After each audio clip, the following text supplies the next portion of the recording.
Good evening, guys. Tonight I want to introduce you to a cichlid.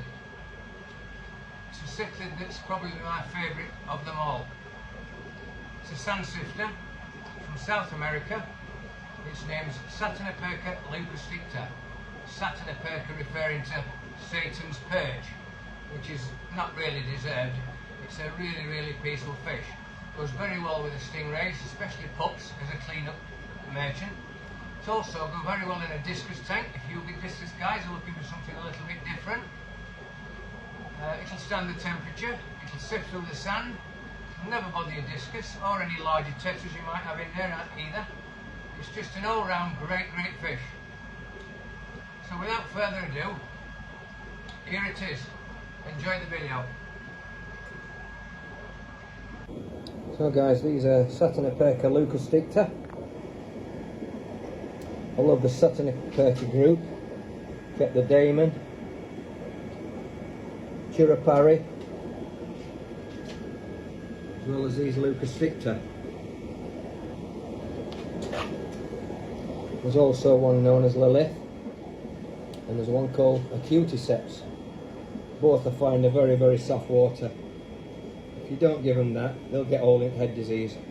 Don't seem to get this with leucosticta or Geophagus, which is fantastic, because this is my favourite species.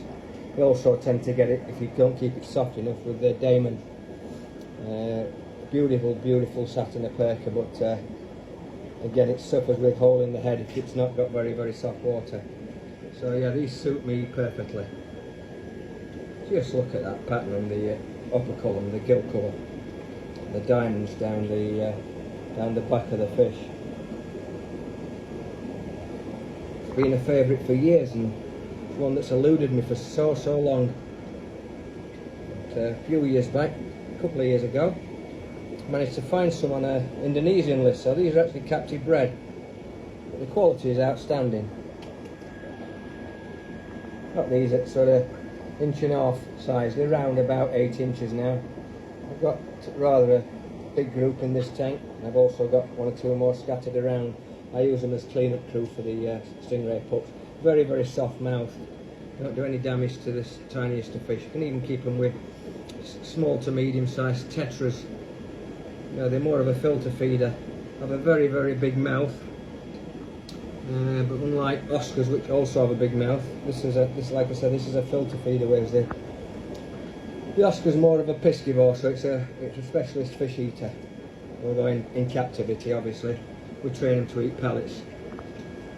They also don't put a huge bioload on the tank, which is a huge advantage when you're keeping stingrays. So yeah, I've got lots of reasons why I love this species. I'd like them to breed, to be honest, but I've not seen any breeding activity since I've had them. But there must be males and females amongst them, but it's not obvious. Yeah, they are. Sifting through the substrate for bloodworm.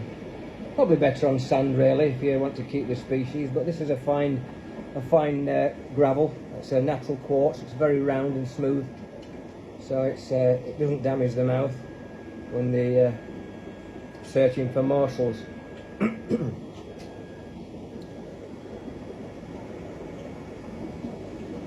Just loving them. I think it's safe to say it's probably my most favourite cichlid of them all. I love South Americans as opposed to Centrals, because the Souths generally have a nice peaceful disposition by comparison. Can't do with all the hustle and bustle of the Centrals, forever having to split them up and damaging each other and all that kind of thing. I like harmony. Obviously, first and foremost, my tanks are for stingrays. Everything has to work around them. That's how I do it, and that's how I advise people as well. And the first question is, what can I keep with them? If that's the first question, then for me, they're not for you. The stingray has to be the #1 subject, and again, we have to work around it. A few little tips there again. I hope you've enjoyed the video.